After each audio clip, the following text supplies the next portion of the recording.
आज बात करते हैं एक ऐसी पहेली की जो 600 सालों से बड़े बड़े दिमागों को उलझा रही है। इसका नाम है वॉयनिच पांडुलिपि और इसे दुनिया का सबसे बड़ा अनसुलझा साहित्यिक रहस्य भी कहा जाता है।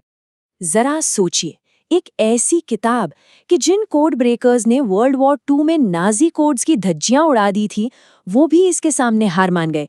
और बात यहीं खत्म नहीं होती।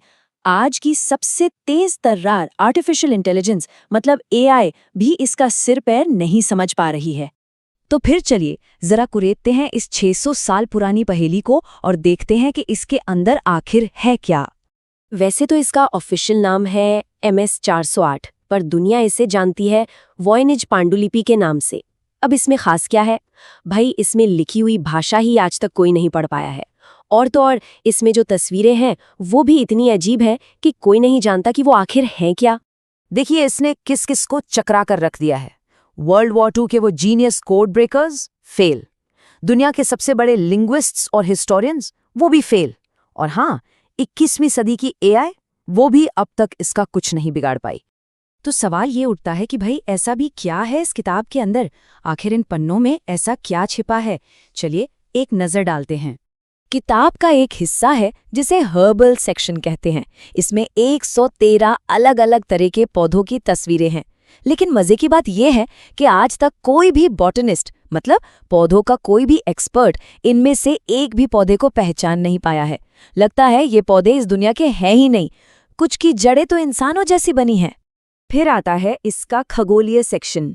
इसमें ज़ोडिएक साइंस मिलेंगे, लेकिन ये वो नहीं है जिन्हें हम जानते हैं। उस जमाने के ज्योतिष से इनका कोई लेना देना नहीं लगता।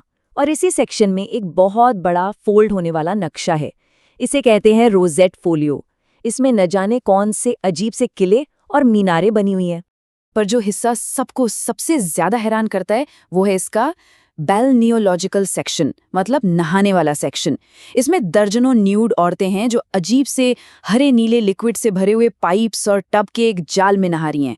और ये जो पाइप्स हैं ना, ये किसी मशीन की तरह नहीं बल्कि इंसानी शरीर की नसों की तरह लगते हैं। बहुत ही अजीब। तो इन सारी अजीबो-गरीब तस्वीरों को देखकर दिमाग में एक ही सवाल आता है, आखिर ये है क्या? क्या ये किसी सीक्रेट कोड में लिखी गई किताब है, या फिर इतिहास का सबसे बड़ा फ्रॉड, या फिर इसके पन्नों में कोई बहुत गहरा राज दफन है? अब तस्वीरों से हटकर इसकी लिखावट पर आते हैं, क्योंकि असली पहेली तो वहीं छिपी है। जब एक्सपर्ट्स ने इसकी भाषा को एनालाइज किया तो एक बहुत ही चौंकाने वाली बात सामने आई। ये लिखावट जिप के नियम यानी जिप्स लॉ को एकदम परफेक्ट तरीके से फॉलो करती है। अब ये जिप लॉ क्या है? ये एक मैथमेटिकल रूल है जो दुनिया की मैं दोहराती हूँ, हर असली भाषा फॉलो करती है, चाहे वो हिंदी हो, इंग्लिश हो या कोई और। इसका मतलब ये हुआ कि इस किताब में जो भी लिखा है वो यूं ही कुछ भी नहीं लिख दिया गया है, बल्कि ये एक असली वेल स्ट्रक्चर्ड भाषा की तरह है। और बस यहीं आकर मामला और भी ज्यादा उलझ जाता है। एक तरफ तो जिप्स लॉ चिल्ला चिल्ला कर कह रहा है कि ये एक असली भाषा है, लेकिन दूसरी तरफ इसमें कुछ शब्द बार बार इतने अजीब तरीके से रिपीट होते हैं जो दुनिया की किसी भी भाषा में नहीं होता। मतलब एक ही चीज इसे असली भी साबित कर रही है और नकली भी। ये है वॉयनिज भाषा का सबसे बड़ा विरोधाभास। इसी कंफ्यूजन के वजह से मोटे तौर पर 2 थ्योरीज निकलकर आती हैं। पहली थ्योरी ये है कि ये एक कोड में लिखी हुई कोई मेडिकल एनसाइक्लोपीडिया या ज्ञान का खजाना है, और दूसरी थ्योरी कि ये सब कुछ बकवास है और ये इतिहास का सबसे बड़ा और महंगा धोखा है। अब जो लोग इसे कोड मानते हैं उनके पास एक मजबूत दलील है। देखिए, 15वीं सदी में जब ये किताब लिखी गई थी, उसी दौर के एक डॉक्टर थे जोहान्स हार्टलीप। उन्होंने साफ साफ लिखा था कि औरतों की सेहत से जुड़ी जानकारी हमेशा सीक्रेट कोड या साइफर में ही लिखनी चाहिए। और इसी बात से एक थ्योरी निकलती है। थ्योरी ये है कि वॉयनिच पांडुलिपि असल में औरतों की सेहत पर एक सीक्रेट किताब है, जिसमें गर्भ निरोध और प्रजनन जैसी बातें लिखी हैं। और क्योंकि उस जमाने में चर्च ऐसी बातों को जादू टोना मानता था, तो इस कीमती जानकारी को बचाने के लिए इसे कोड करना ही एकमात्र रास्ता था।